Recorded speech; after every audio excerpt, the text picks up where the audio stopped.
Dans les derniers jours de Joachim von Ribbentrop, l'ancien ministre des Affaires étrangères du Troisième Reich, sa silhouette hautaine et élégante s'est lentement effondrée sous le poids implacable de la justice au tribunal de Nuremberg. L'homme qui avait été le visage diplomatique du nazisme, l'architecte des pactes internationaux et des trahisons, était désormais confronté à sa disparition au milieu d'interrogatoires et d'accusations dévastatrices qui le désignaient comme l'un des principaux architectes de l'horreur. Von Ribbentrop, arrogant et convaincu de son rôle dans l'histoire, n'a jamais accepté aucune responsabilité. Selon les psychiatres de la Cour, il vivait dans une sorte de déni égocentrique, convaincu que tout cela avait été fait pour le bien de l'Allemagne. Malgré la gravité des accusations, il a clamé son innocence et s'est accroché à la conviction que le temps justifierait son héritage. « Mon seul crime, a-t-il déclaré, a été de servir mon pays avec un dévouement absolu. Je ne suis pas coupable de ce dont on m'accuse. L'histoire en jugera autrement. » Dans les derniers jours de Joachim von Ribbentrop, l'ancien ministre des Affaires étrangères du Troisième Reich, sa silhouette hautaine et élégante s'est lentement effondrée sous le poids implacable de la justice au tribunal de Nuremberg. L'homme qui avait été le visage diplomatique du nazisme, l'architecte des pactes internationaux et des trahisons, était désormais confronté à sa disparition au milieu d'interrogatoires et d'accusations dévastatrices qui le désignaient comme l'un des principaux architectes de l'horreur. Von Ribbentrop, arrogant et convaincu de son rôle dans l'histoire, n'a jamais accepté aucune responsabilité. Selon les psychiatres de la Cour, il vivait dans une sorte de déni égocentrique, convaincu que tout cela avait été fait pour le bien de l'Allemagne. Malgré la gravité des accusations, il a clamé son innocence et s'est accroché à la conviction que le temps justifierait son héritage. « Mon seul crime, a-t-il déclaré, a été de servir mon pays avec un dévouement absolu. Je ne suis pas coupable de ce dont on m'accuse. L'histoire en jugera autrement. » L'interrogatoire de Joachim von Ribbentrop par la défense.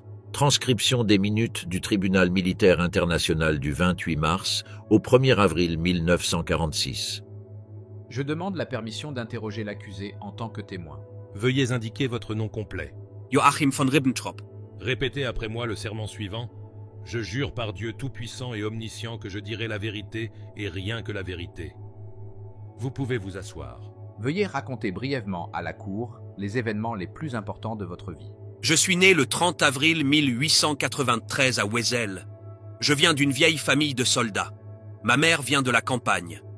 J'ai fait mes études à Cassel et à Metz, en Alsace-Lorraine, et c'est là, en Alsace-Lorraine, que j'ai appris pour la première fois les bases de la culture française. En 1908, mon père a pris sa retraite du service militaire. La raison en était la controverse entourant l'identité du Kaiser. Mon père s'intéressait déjà beaucoup à la politique étrangère et aux questions sociales, et je le vénérais beaucoup.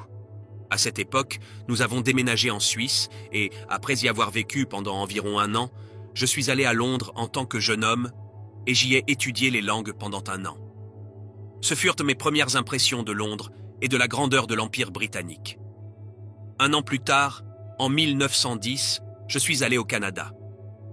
Au début, je voulais aller dans les colonies allemandes, mais ensuite, je suis allé en Amérique. Je voulais voir le monde, alors je suis resté au Canada pendant quelques années, environ 2 ans, en travaillant comme ouvrier, comme cheminot, et plus tard, je me suis lancé dans le secteur bancaire et la construction. La Première Guerre mondiale m'a trouvé au Canada.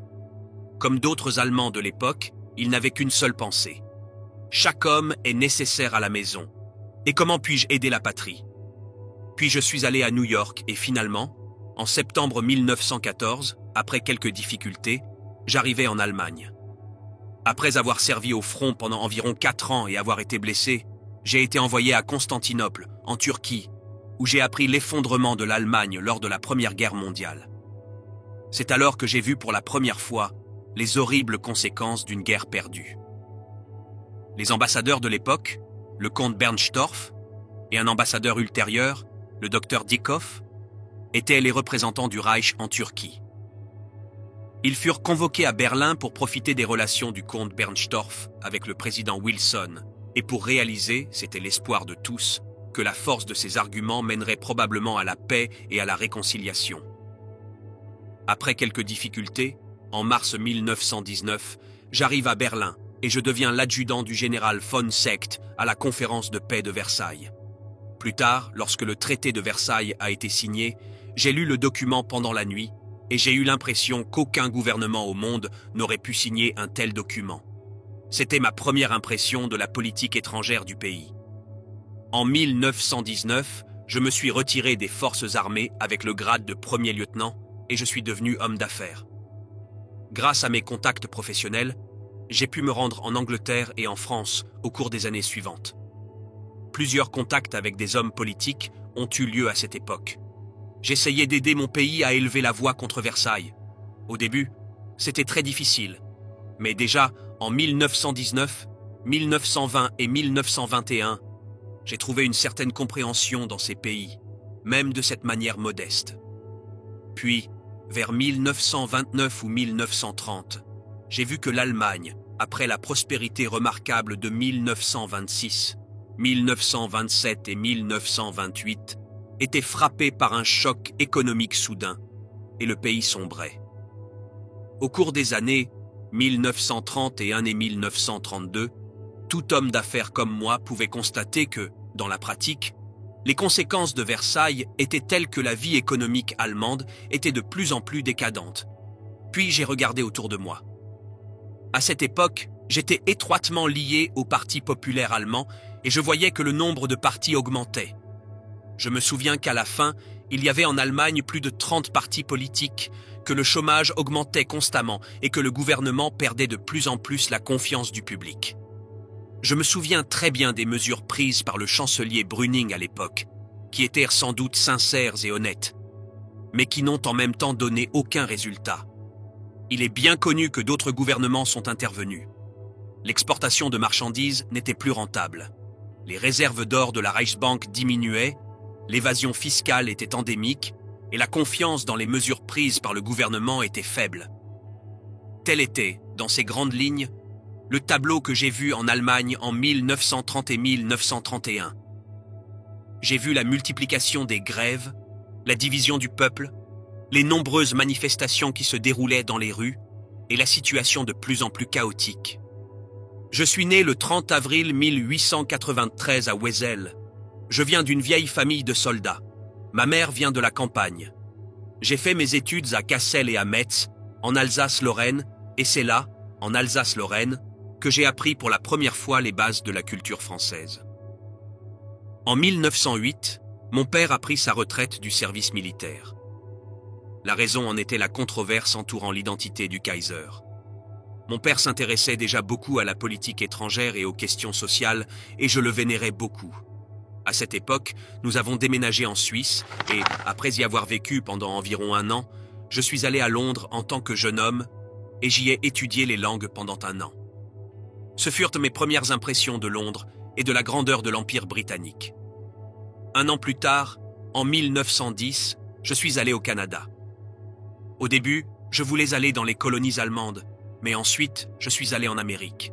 Je voulais voir le monde, alors je suis resté au Canada pendant quelques années, environ 2 ans, en travaillant comme ouvrier, comme cheminot, et plus tard, je me suis lancé dans le secteur bancaire et la construction. La Première Guerre mondiale m'a trouvé au Canada. Comme d'autres Allemands de l'époque, ils n'avaient qu'une seule pensée. Chaque homme est nécessaire à la maison. Et comment puis-je aider la patrie ? Puis je suis allé à New York et finalement, en septembre 1914, après quelques difficultés, j'arrivai en Allemagne. Après avoir servi au front pendant environ 4 ans et avoir été blessé, j'ai été envoyé à Constantinople, en Turquie, où j'ai appris l'effondrement de l'Allemagne lors de la Première Guerre mondiale. C'est alors que j'ai vu pour la première fois les horribles conséquences d'une guerre perdue. Les ambassadeurs de l'époque, le comte Bernstorff, et un ambassadeur ultérieur, le docteur Dieckhoff, étaient les représentants du Reich en Turquie. Ils furent convoqués à Berlin pour profiter des relations du comte Bernstorff avec le président Wilson et pour réaliser, c'était l'espoir de tous, que la force de ses arguments mènerait probablement à la paix et à la réconciliation. Après quelques difficultés, en mars 1919, j'arrive à Berlin et je deviens l'adjudant du général von Seeckt à la conférence de paix de Versailles. Plus tard, lorsque le traité de Versailles a été signé, j'ai lu le document pendant la nuit et j'ai eu l'impression qu'aucun gouvernement au monde n'aurait pu signer un tel document. C'était ma première impression de la politique étrangère du pays. En 1919, je me suis retiré des forces armées avec le grade de premier lieutenant et je suis devenu homme d'affaires. Grâce à mes contacts professionnels, j'ai pu me rendre en Angleterre et en France au cours des années suivantes. Plusieurs contacts avec des hommes politiques ont eu lieu à cette époque. J'essayais d'aider mon pays à élever la voix contre Versailles. Au début, c'était très difficile. Mais déjà, en 1919, 1920 et 1921, j'ai trouvé une certaine compréhension dans ces pays, même de cette manière modeste. Puis, vers 1929 ou 1930, j'ai vu que l'Allemagne, après la prospérité remarquable de 1926, 1927 et 1928, était frappée par un choc économique soudain, et le pays sombrait. Au cours des années 1931 et 1932, tout homme d'affaires comme moi pouvait constater que, dans la pratique, les conséquences de Versailles étaient telles que la vie économique allemande était de plus en plus décadente. Puis j'ai regardé autour de moi. À cette époque, j'étais étroitement lié au Parti populaire allemand et je voyais que le nombre de partis augmentait. Je me souviens qu'à la fin, il y avait en Allemagne plus de 30 partis politiques, que le chômage augmentait constamment et que le gouvernement perdait de plus en plus la confiance du public. Je me souviens très bien des mesures prises par le chancelier Brüning à l'époque, qui étaient sans doute sincères et honnêtes, mais qui n'ont en même temps donné aucun résultat. Il est bien connu que d'autres gouvernements sont intervenus. L'exportation de marchandises n'était plus rentable. Les réserves d'or de la Reichsbank diminuaient, l'évasion fiscale était endémique et la confiance dans les mesures prises par le gouvernement était faible. Tel était, dans ces grandes lignes, le tableau que j'ai vu en Allemagne en 1930 et 1931. J'ai vu la multiplication des grèves, la division du peuple, les nombreuses manifestations qui se déroulaient dans les rues et la situation de plus en plus chaotique. Comment et quand avez-vous rencontré Adolf Hitler ? J'ai vu Adolf Hitler pour la première fois le 13 août 1932 au Berghof. Car depuis 1930 ou 1931, il connaissait à Berlin le comte Helldorf, connu comme national-socialiste. C'était mon compagnon de régiment et nous avons passé 4 ans de guerre ensemble. Grâce à lui, j'ai appris l'existence du national-socialisme à Berlin. Il l'a fait, si je me souviens bien, avec la participation de M. Röhm. J'ai rendu visite à Adolf Hitler et j'ai eu une longue conversation avec lui. C'est-à-dire qu'Adolf Hitler m'a expliqué sa vision de la situation en 1932. J'ai particulièrement remarqué ses yeux bleus dans un environnement sombre, et puis probablement son caractère exceptionnel, distant, je dirais réservé, pas inaccessible, mais réservé, et la façon dont il exprimait ses pensées.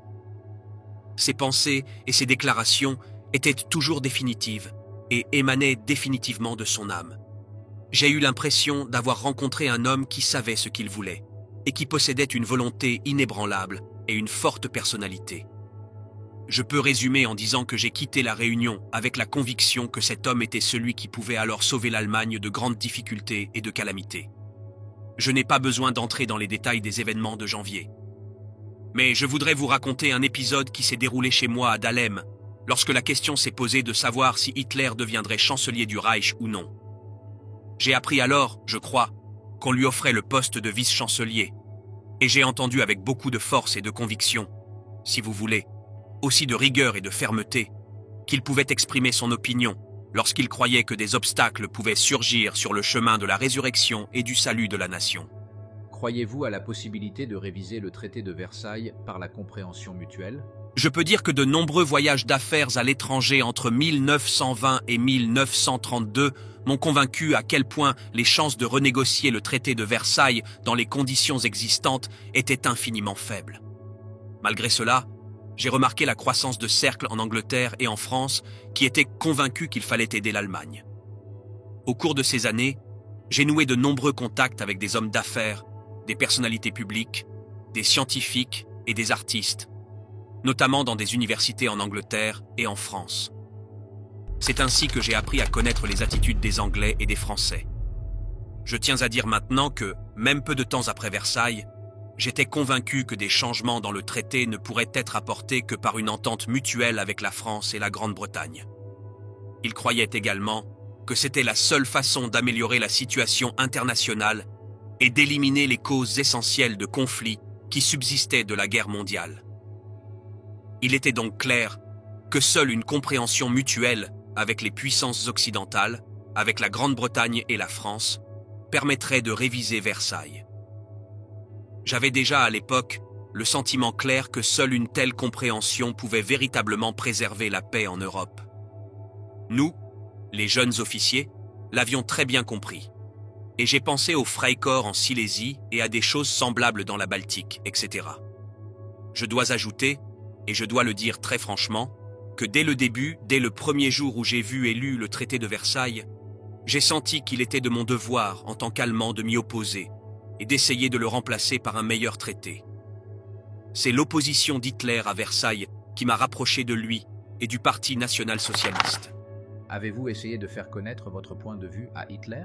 Docteur Horn, il est 17 h et la Cour estime qu'il est préférable de lever la séance. 94e jour, vendredi 29 mars 1946. Avant de poursuivre l'interrogatoire de l'accusé von Ribbentrop, le tribunal souhaite attirer l'attention du docteur Horn et de l'accusé von Ribbentrop sur ce que le tribunal a dit ces derniers jours. Tout d'abord, la Cour a déclaré « La Cour a autorisé l'accusé Göring, qui a témoigné le premier parmi les accusés, et qui se présente comme le deuxième homme de l'Allemagne nazie, a témoigné sans aucune interruption, et il a couvert toute l'histoire du régime nazi depuis sa création jusqu'à la défaite de l'Allemagne. Le tribunal n'autorisera plus aucun autre accusé à aborder les mêmes sujets dans son témoignage, sauf lorsque cela est nécessaire à sa défense. Deuxièmement, la Cour a établi la règle selon laquelle l'injustice du traité de Versailles ou sa conclusion sous la contrainte ne sont pas pertinentes. Troisièmement, bien qu'il ne s'agisse pas d'une ordonnance de la Cour, je tiens à souligner que la Cour a été informée à de nombreuses reprises des vues des défendeurs et de leurs témoins selon lesquels le traité de Versailles était injuste, et que par conséquent, toute preuve fondée sur cette disposition, en plus d'être irrecevable, est également cumulative, et la Cour ne l'entendra pas pour cette raison. Enfin, la Cour souhaite signaler au docteur Horn que, lors de l'interrogatoire d'un témoin, l'avocat de la défense a le devoir d'empêcher l'accusé de parler, et que s'il sait qu'un tel témoignage est irrecevable en vertu des décisions de la Cour, il est de son devoir de détenir le témoin dans de tels cas. C'est tout. Monsieur le Président, je suis d'accord avec le docteur Horn, l'avocat de la défense de l'accusé Ribbentrop. Docteur Seidel, je ne suis pas préoccupé par votre conversation avec le docteur Horn et vos arrangements avec lui. Il n'est pas acceptable que le tribunal entende le témoignage du docteur Gauss à ce stade. Veux continuer à écouter Ribbentrop. Hier, à la fin, vous avez parlé de vos impressions politiques en Angleterre et en France. À ce propos, je vous poserai la question suivante. Avez-vous ensuite essayé de parler de vos opinions sur la politique française et anglaise? Oui, après le 30 janvier 1933, j'ai vu Hitler de temps en temps et, bien sûr, je lui ai fait part des impressions que j'avais retirées de mes fréquents voyages, notamment en Angleterre et en France. Quelle était alors l'attitude d'Hitler envers la France et l'Angleterre? L'attitude d'Hitler était qu'il considérait la France comme un ennemi en raison de toutes les politiques que la France avait menées depuis la fin de la Première Guerre mondiale, et notamment en raison de sa position sur la question de l'égalité des droits. Cette attitude a trouvé son expression dans son livre « Mein Combat ». Je connaissais bien la France, ayant eu des relations avec elle pendant de nombreuses années. À cette époque, j'ai beaucoup parlé de la France au Führer. Il était intéressé, et j'ai remarqué son intérêt croissant pour les affaires françaises en 1933. J'ai alors organisé des visites de nombreux Français, et je pense que certaines de ces visites, et probablement aussi certaines de ces descriptions des attitudes françaises et de la culture française en général. Qui étaient ces Français? Il y avait beaucoup d'économistes français, de journalistes et aussi quelques hommes politiques. Ces rapports intéressèrent le Führer, et il se rendit peu à peu compte qu'il y avait des gens, en France notamment, qui n'avaient pas renoncé à l'idée de parvenir à un accord avec l'Allemagne. Tout d'abord, j'ai présenté au Führer des arguments issus de ma conviction la plus profonde et de mes années d'expérience. Comme on le sait, le Führer avait un grand désir de parvenir à une certaine amitié et à un certain accord avec l'Angleterre. Au début, Le Führer avait eu une telle idée en dehors de la politique franco-allemande. Je crois que j'ai ensuite réussi à persuader le Führer que l'entente mutuelle avec l'Angleterre ne pouvait être obtenue qu'en parvenant également à une entente mutuelle avec la France. Cela lui a fait une forte impression, comme je pouvais clairement le constater dans nos conversations. Il m'a alors dit que je devais continuer mon chemin personnel de recherche d'une compréhension mutuelle entre l'Allemagne et la France et que je devais continuer à l'informer de ces choses. Vous êtes donc devenu le conseiller en politique étrangère d'Hitler au lieu d'être conseiller du parti. Comment est-ce arrivé? J'ai déjà dit que j'avais fait part à Hitler des impressions de mes voyages. Ces impressions que j'avais acquises en Angleterre et en France l'intéressaient, et, sans préparer de réunions et de discussions séparées, j'étais souvent accepté par Hitler. Je lui ai parlé régulièrement et ainsi, en plus des canaux officiels, il a été informé de mon aide et de mes conseils, et de ce que j'avais vu et entendu dans les pays étrangers. Bien sûr, il s'intéressait particulièrement à tout ce qui touchait à l'Angleterre. Je lui ai parlé de l'opinion publique et des personnalités, et je lui ai présenté, outre les Français, plusieurs Anglais avec lesquels il pouvait échanger des idées par d'autres voies que les voies officielles, comme il aimait le faire.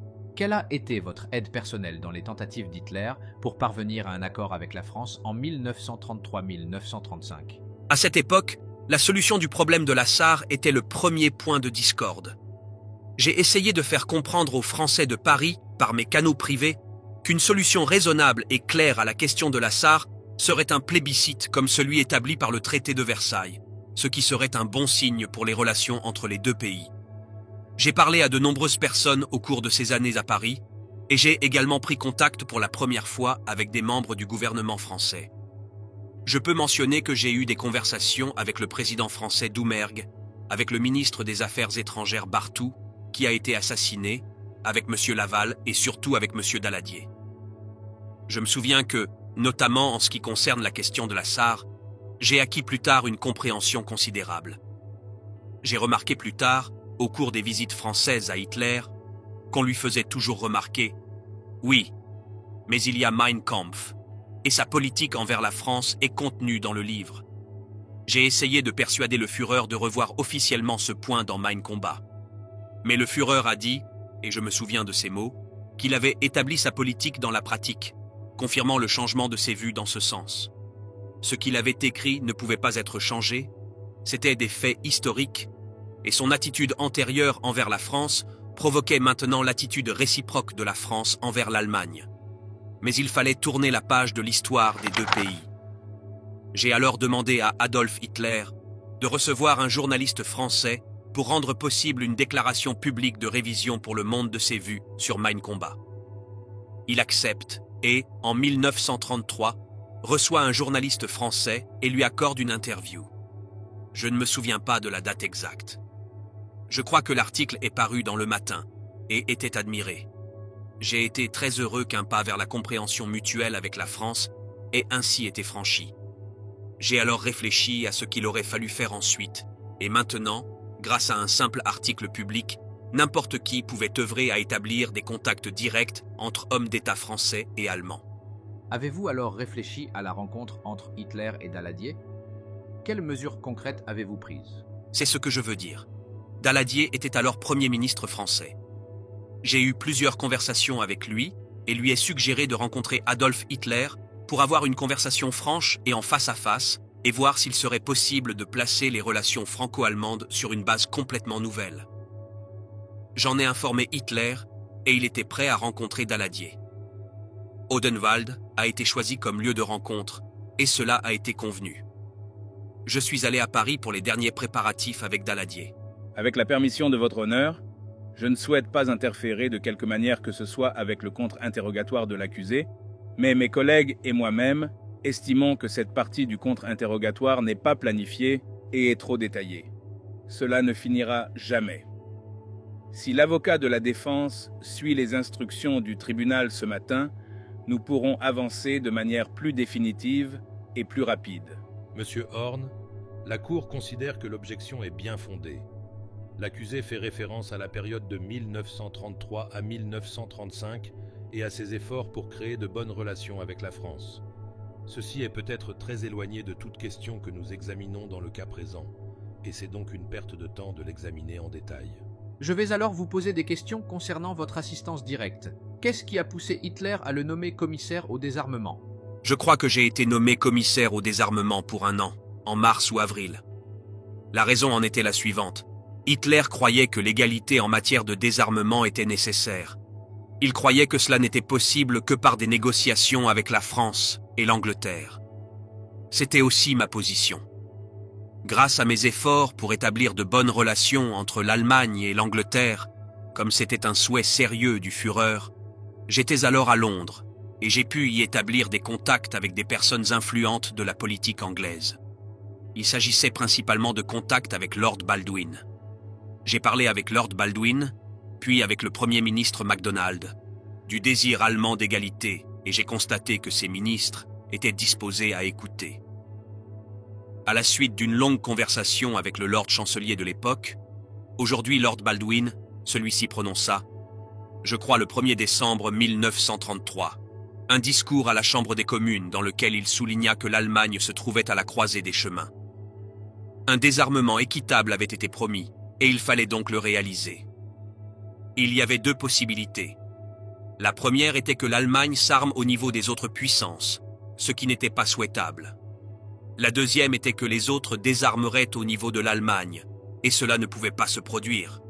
Il fallait donc arrêter l'Allemagne à mi-chemin et lui permettre un réarmement limité, tandis que les autres pays devraient désarmer. Adolf Hitler était très satisfait de cette attitude. Je pensais que c'était pratique pour l'égalité de l'Allemagne. Malheureusement, ces déclarations bonnes et sensées de Baldwin n'ont pas été possibles dans le développement ultérieur des événements. Adolf Hitler a donc adopté la position selon laquelle, dans un système tel que celui qui prévalait dans le monde, il était absolument impossible d'obtenir, par la négociation, la parité en matière de désarmement, la parité des droits pour l'Allemagne. Attendez, l'interprète ne pouvait pas l'entendre. Pourriez-vous rapprocher le microphone et répète la dernière phrase que tu as dite? Malheureusement, Adolf Hitler s'est rendu compte que, dans le système international en vigueur, les bonnes idées de Lord Baldwin ne pouvaient pas être mises en pratique par la négociation. Quelles mesures pratiques avez-vous prises à Londres en matière de contrôle des armements? On sait qu'Adolf Hitler, c'est-à-dire l'Allemagne, a quitté la Société des Nations et la Conférence du désarmement parce qu'il était impossible pour l'Allemagne de mener à bien les négociations nécessaires à cet effet. Hitler n'a donc pas vu d'autre solution que de recourir aux efforts du peuple allemand lui-même. Il le savait, et bien sûr, il était conscient qu'il prenait un risque, mais compte tenu de l'expérience des années précédentes, il n'avait pas d'autre choix. Alors l'Allemagne a commencé un réarmement indépendant. Je dois finir de répondre à votre question. En pratique, il en résulta ce qui suit. Au cours de l'année 1934, une période de contacts étroits s'installa entre les gouvernements allemands et britanniques. Des visites à Berlin de 2 hommes politiques britanniques, Sir John Simon et M. Eden, suivirent, et au cours de ces visites, la possibilité de parvenir à un accord, au moins en ce qui concerne les questions maritimes, fut évoquée. Hitler était très intéressé par cette idée, et, au cours des négociations entre les gouvernements allemands et britanniques, il fut convenu qu'il se rendrait à Londres dans le but de conclure un accord maritime avec le gouvernement britannique. Je n'ai pas besoin d'entrer dans les détails du pacte qui s'est matérialisé. Hitler lui-même a déclaré au début que, pour parvenir à un accord avec l'Angleterre, il fallait une fois pour toutes reconnaître la supériorité navale absolue de la Grande-Bretagne. C'est lui qui proposa un ratio naval de 100 à 35, ce qui était complètement différent du ratio discuté entre l'Allemagne et l'Angleterre avant 1914. Après des négociations relativement brèves à Londres, un accord maritime fut conclu. C'était très important pour les relations anglo-allemandes et cela représentait le premier résultat pratique d'une véritable limitation des armements. La France a donc accepté le réarmement et quels ont été ses efforts pour franchir ce pas? Je peux dire d'avance qu'Hitler et moi étions très heureux de ce pacte.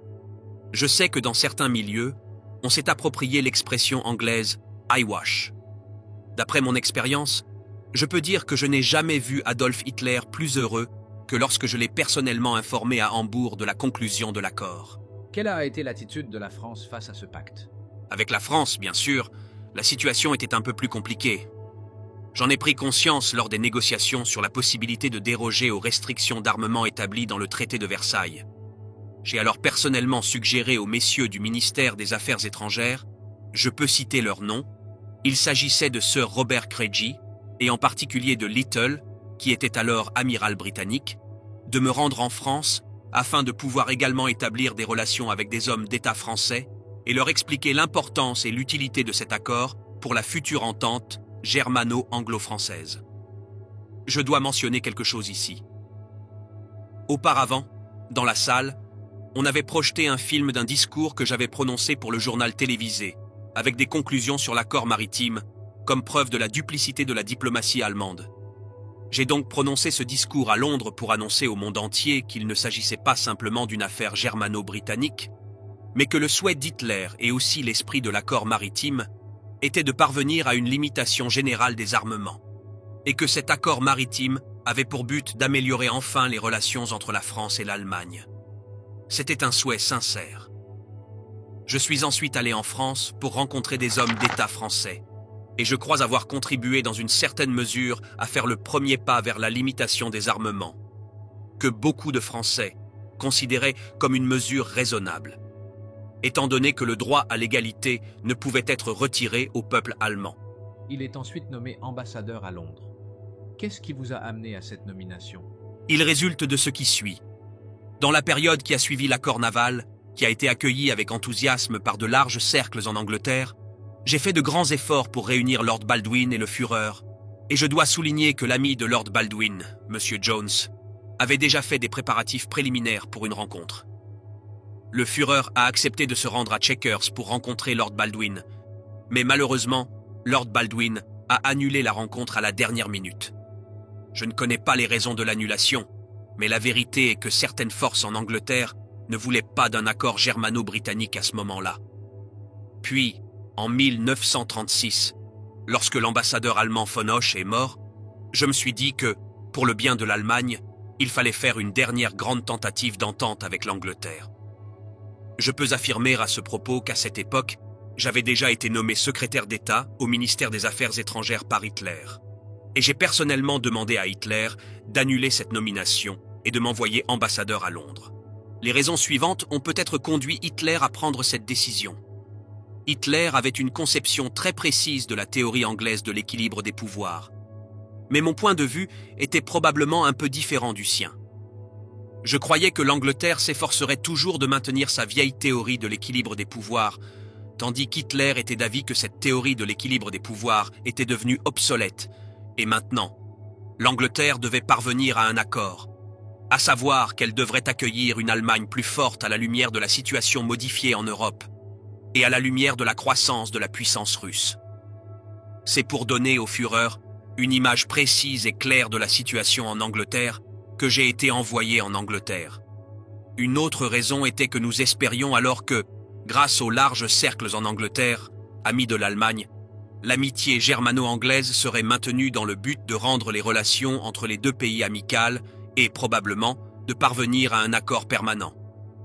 L'objectif ultime d'Hitler a toujours été le pacte germano-britannique. Quelles étaient vos activités en tant qu'ambassadeur en Angleterre? Je tiens à dire tout d'abord que j'ai séjourné périodiquement en Angleterre dans les années 1930, principalement de 1935 à 1936, et que, agissant conformément aux instructions du Führer, j'ai exprimé des vues sur la question du pacte germano-britannique. Les bases de ce pacte sont bien connues. Il s'agissait d'un rapport naval constant de 100 à 35. Deuxièmement, l'inviolabilité des soi-disant petits pays, la Belgique et la Hollande, et la garantie perpétuelle des deux pays à la France, et, c'était l'idée du Führer, à l'Allemagne reconnaissait l'Empire britannique et devait être prête à le soutenir si nécessaire pour l'aider, pour préserver et maintenir l'Empire britannique. Et l'Angleterre, en retour, reconnut l'Allemagne, la puissance la plus forte d'Europe. Il a déjà été dit, et je le répète, que ces efforts des années 1930 n'ont malheureusement donné aucun résultat.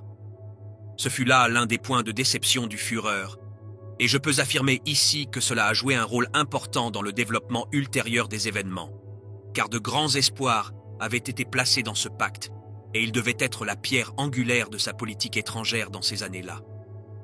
Quelles forces ont empêché que cela se produise? Je ne peux pas le dire, car je ne le sais pas. En tout cas, nous n'avons pas avancé plus loin. J'ai abordé cette question à plusieurs reprises au cours de mon séjour en tant qu'ambassadeur à Londres et j'en ai discuté dans des cercles favorables à l'Allemagne. Et je peux dire qu'il y avait beaucoup d'Anglais qui étaient en faveur de cette idée. Avez-vous rencontré des attitudes négatives? Naturellement, il y avait un élément fort en Angleterre qui ne semblait pas satisfait de ce pacte ou de cette idée de relation plus étroite avec l'Allemagne, car il y avait des considérations de politique britannique contraires à certains engagements de ce genre.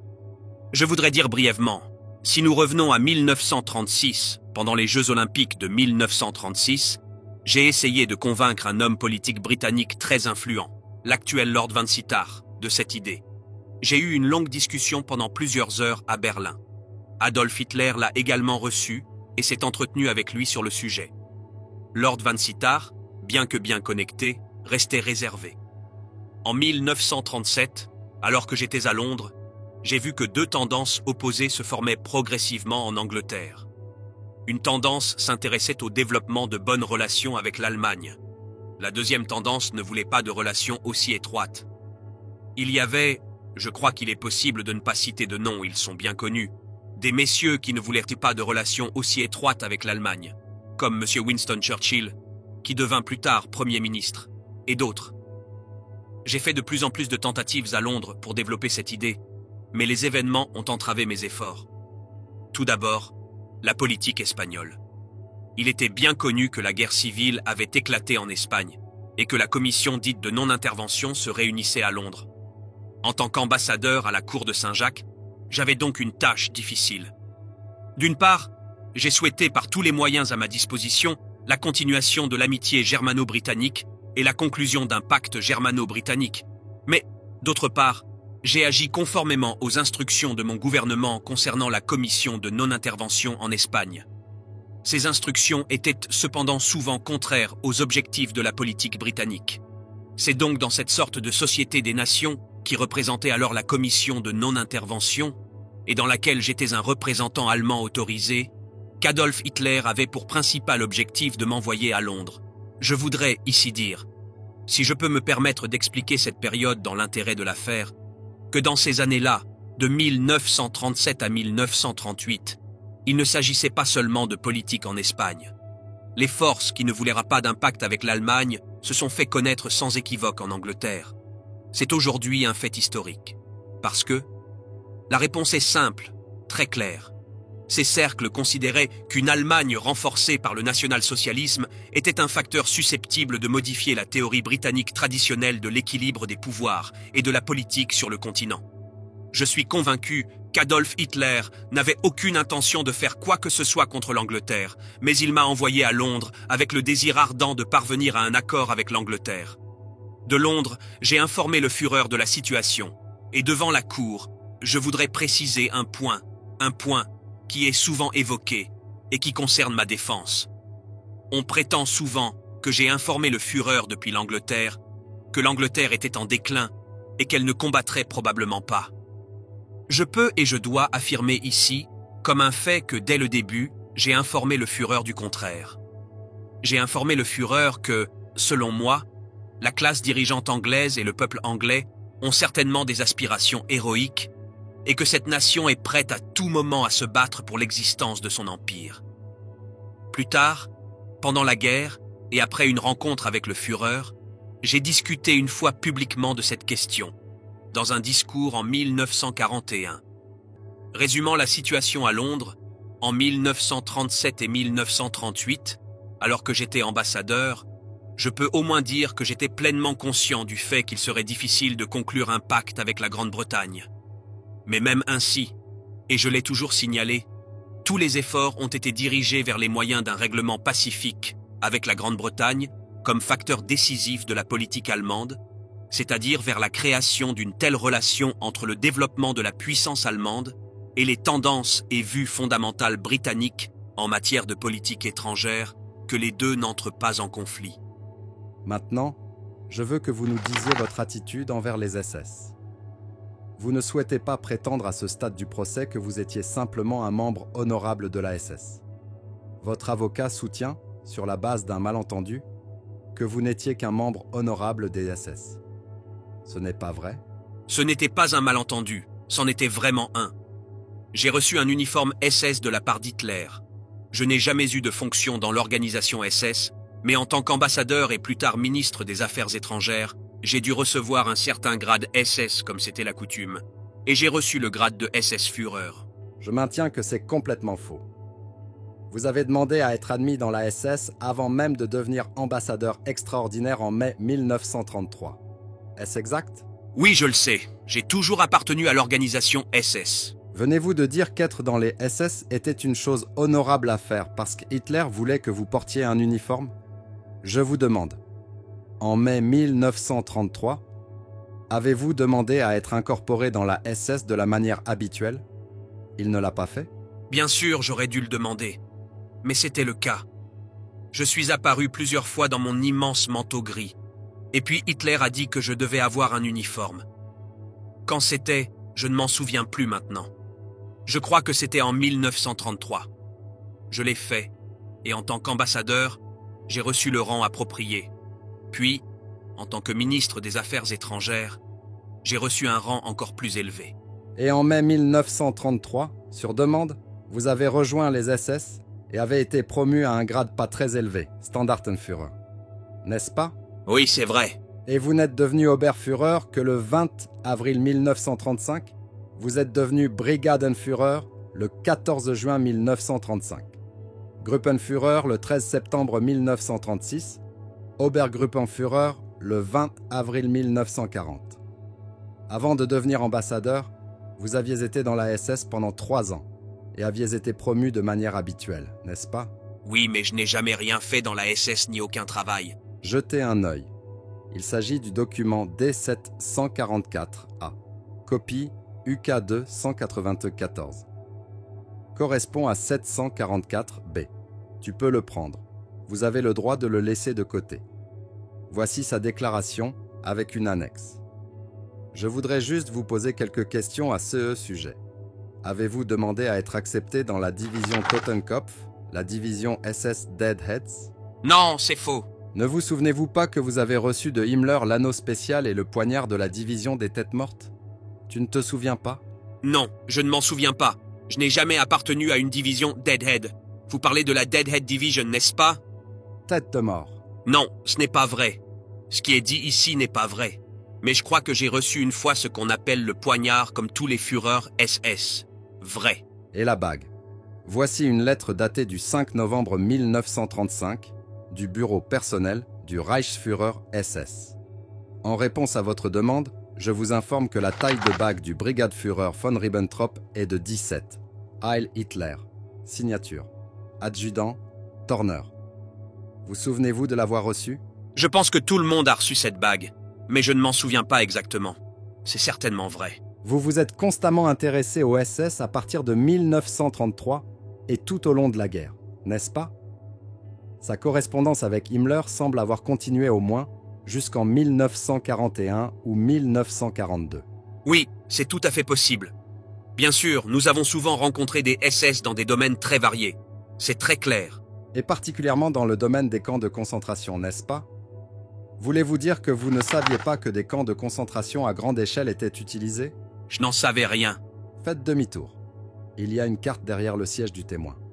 Il s'agit d'un agrandissement de la carte présentée par l'accusation française. Les points rouges sont des camps de concentration. J'aimerais que vous y jetiez un œil.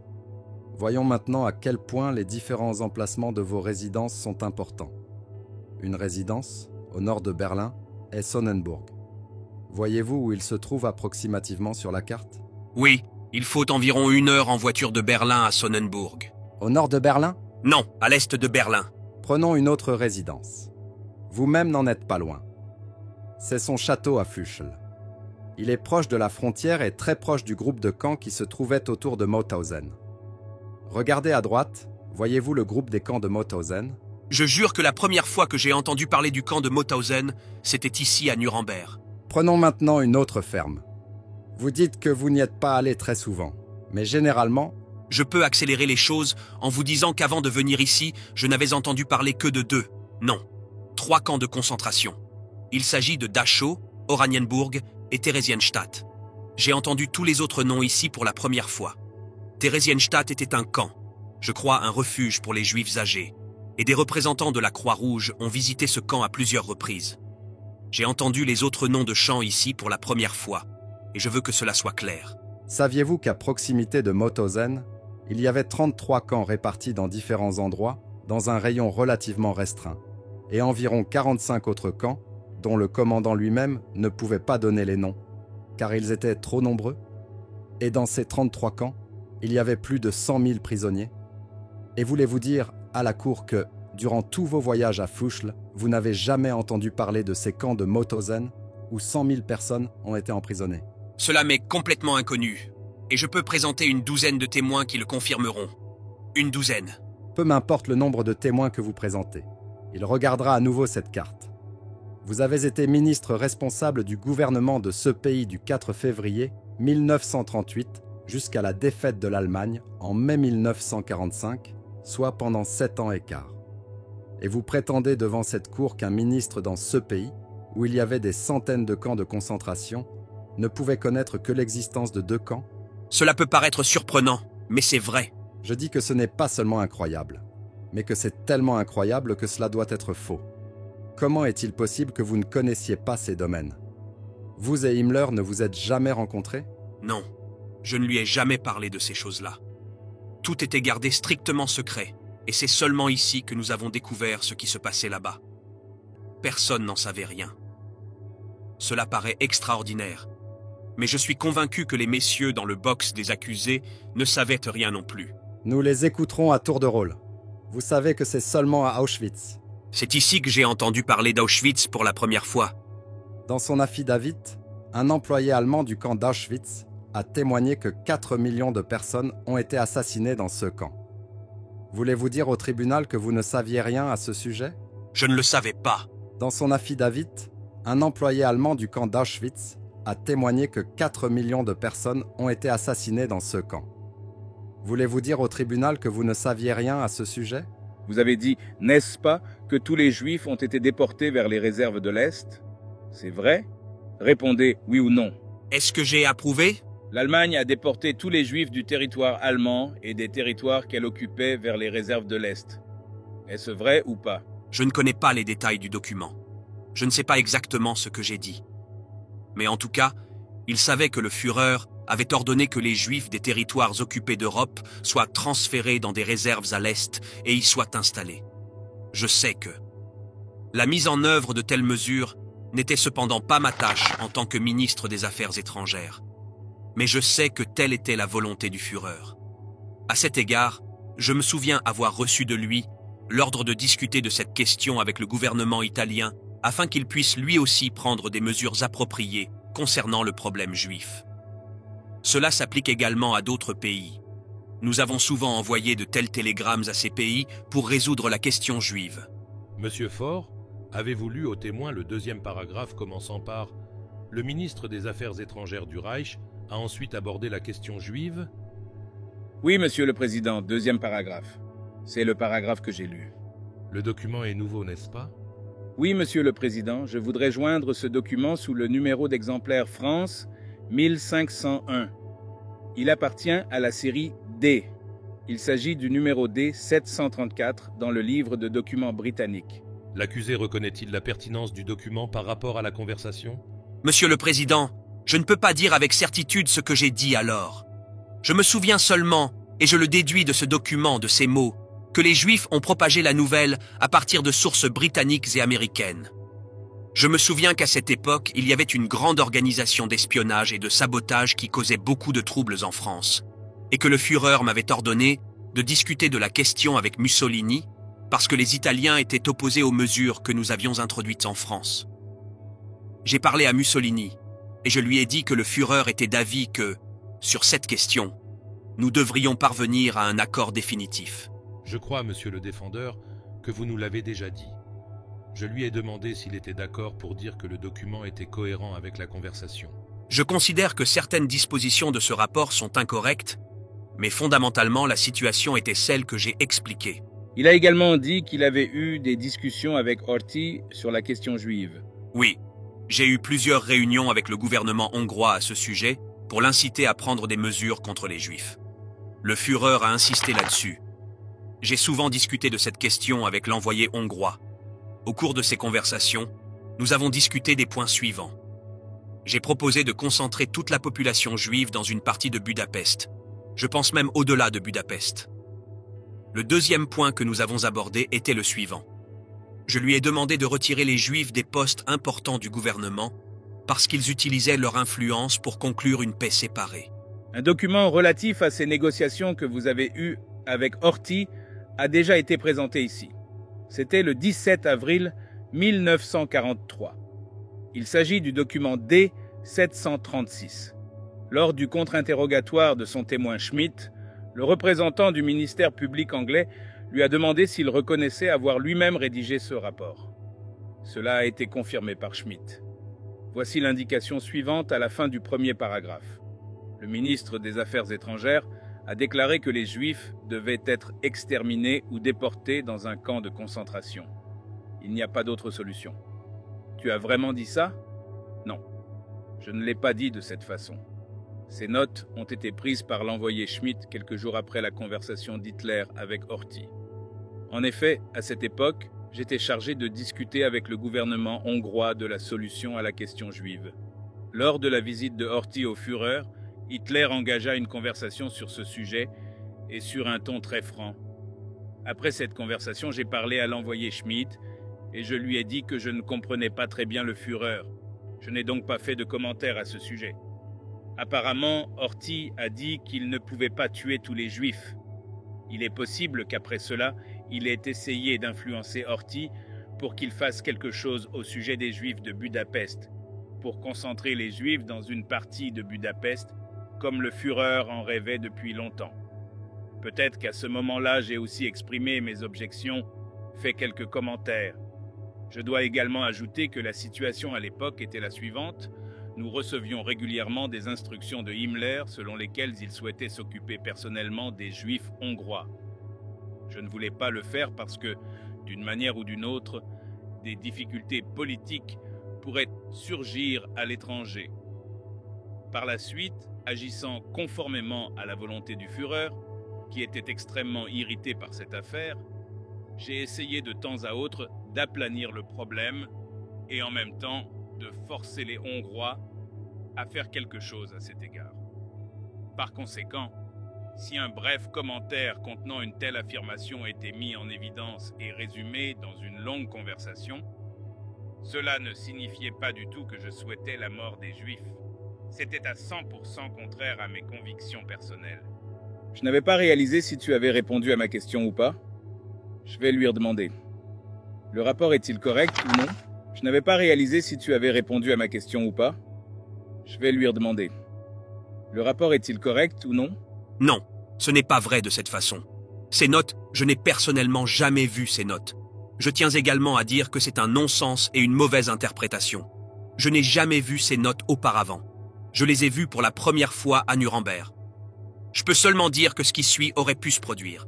Je pourrais dire « Oui, les Juifs ne doivent pas être exterminés ou torturés.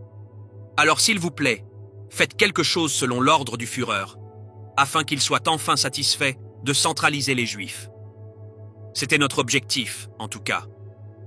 Nous ne voulions pas aggraver la situation, mais nous avons essayé de faire quelque chose en Hongrie pour empêcher qu'une autre agence ne prenne le relais de l'affaire, créant ainsi des difficultés politiques pour le ministère des Affaires étrangères à l'étranger. Non, ce n'est pas vrai de cette façon. Ces notes, je n'ai personnellement jamais vu ces notes. Je tiens également à dire que c'est un non-sens et une mauvaise interprétation. Je n'ai jamais vu ces notes auparavant. Je les ai vues pour la première fois à Nuremberg. Je peux seulement dire que ce qui suit aurait pu se produire. Je pourrais dire « Oui, les Juifs ne doivent pas être exterminés ou torturés. Alors s'il vous plaît, faites quelque chose selon l'ordre du Führer, afin qu'il soit enfin satisfait de centraliser les Juifs. » C'était notre objectif, en tout cas. Nous ne voulions pas aggraver la situation, mais nous avons essayé de faire quelque chose en Hongrie pour empêcher qu'une autre agence ne prenne le relais de l'affaire, créant ainsi des difficultés politiques pour le ministère des Affaires étrangères à l'étranger. Vous saviez à cette époque que beaucoup de Juifs étaient déportés. Cela découle de son explication. Eh bien, défendeur, la Cour veut savoir si vous avez dit au régent Horthy que les Juifs étaient envoyés dans des camps de concentration.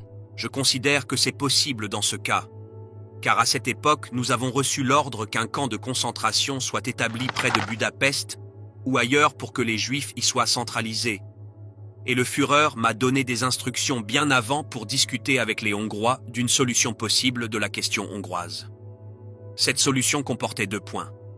La première était de retirer les Juifs des postes gouvernementaux importants, et la seconde, comme il y avait beaucoup de Juifs à Budapest, était de centraliser les Juifs dans certains quartiers de Budapest. Si je comprends bien votre jugement, le document est inexact. Oui, ce n'est pas exact.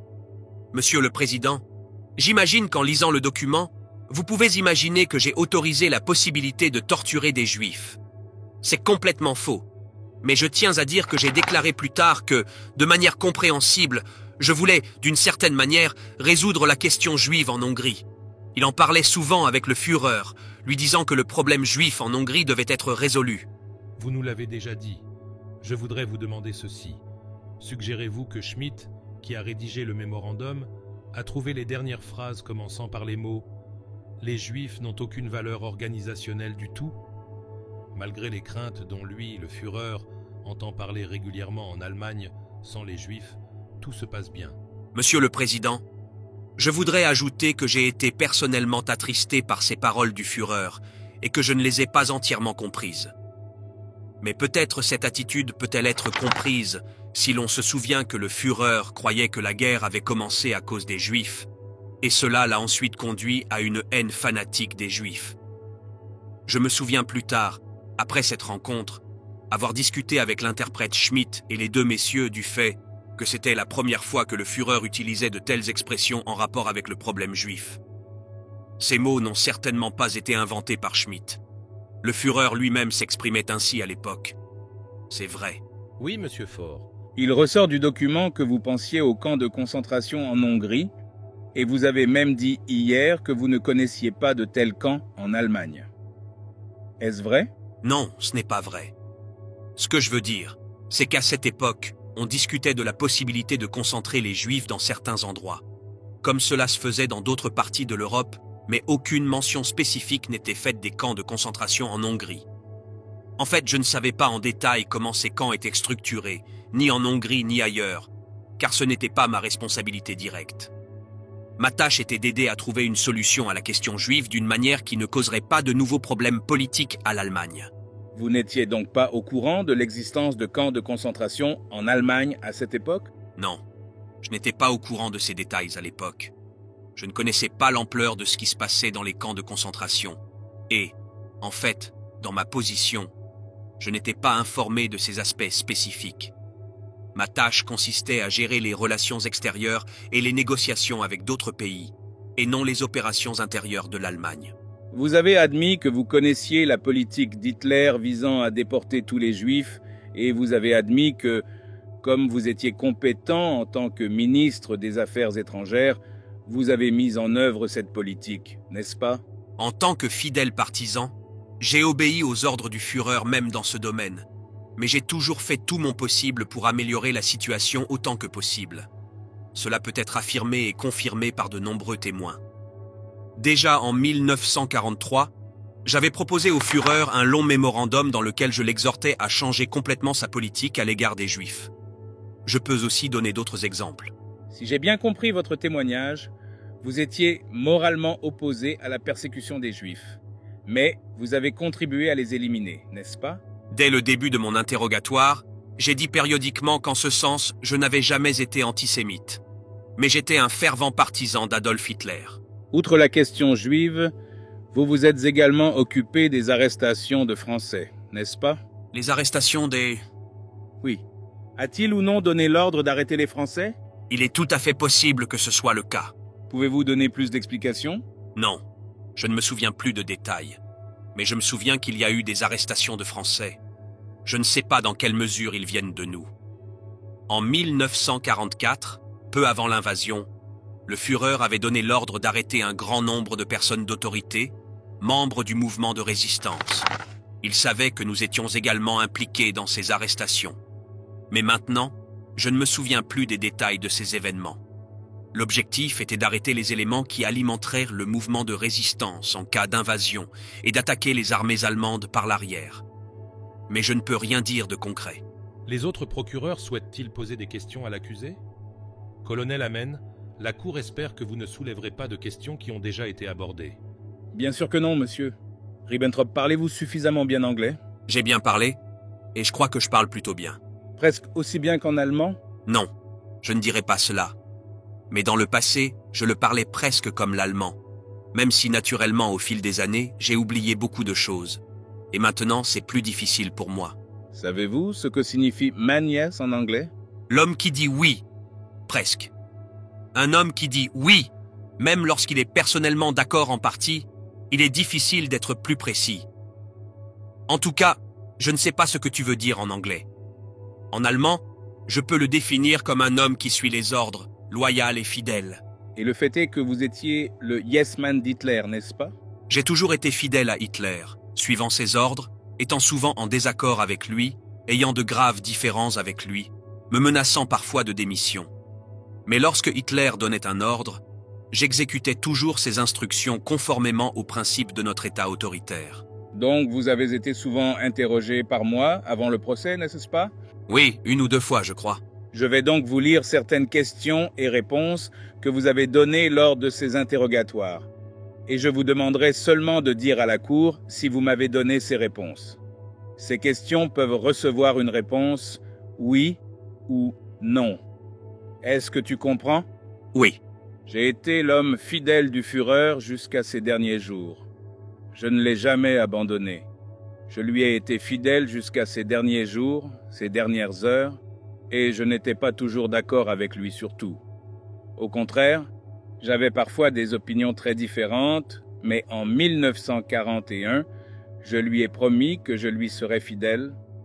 Je lui ai donné ma parole d'honneur que je ne le laisserai pas dans l'embarras. Ce n'est pas vrai? Oui, si je me souviens bien, c'est exact. Je ne vois pas le document et je n'ai rien signé, mais d'après ce dont je me souviens, c'est correct. Eh bien, que voulait-il dire en disant que cela ne lui causait aucune difficulté? Je voyais Adolf Hitler comme le symbole de l'Allemagne, et le seul homme qui pouvait gagner la guerre. Et c'est pourquoi je ne voulais pas créer de difficultés, lui restant fidèle jusqu'au bout. Eh bien, vous faites référence au fait que vous ne l'avez jamais rencontré et que vous lui avez promis en 1941, n'est-ce pas? Je ne lui ai jamais causé de difficultés. Oui, je le dis. Il me considérait souvent comme un subordonné plutôt difficile. Et quand je le lui disais, je ne voulais pas lui causer de problème. En 1941, vous lui avez dit qu'il ne faisait aucun doute que si à l'avenir, il n'était pas d'accord avec vos vues, vous ne défendriez jamais votre position. Oui ou non? Non, pas vraiment, mais... Eh bien, c'est bien, n'est-ce pas? Non, pas de cette façon. J'ai seulement laissé entendre, si je puis être clair, que je ne lui ai jamais causé de difficultés. Si j'avais un désaccord sérieux, j'abandonnerais tout simplement mon point de vue. C'est ce que je voulais dire. Eh bien, vous lui avez donné votre parole d'honneur à ce sujet, n'est-ce pas? Oui, c'est vrai, oui. Et à ce moment-là, vous parliez de démissionner, n'est-ce pas? Oui, c'est également vrai. Et cela lui a causé des regrets et des maladies, n'est-ce pas? Oui. Malade n'est pas la bonne expression, mais il devenait irritable. Je ne veux pas entrer dans les détails. Eh bien, il a dit que c'était mauvais pour sa santé, n'est-ce pas? Et il vous a demandé d'arrêter de vous disputer avec lui à propos de quoi que ce soit et de faire ce qu'il a dit.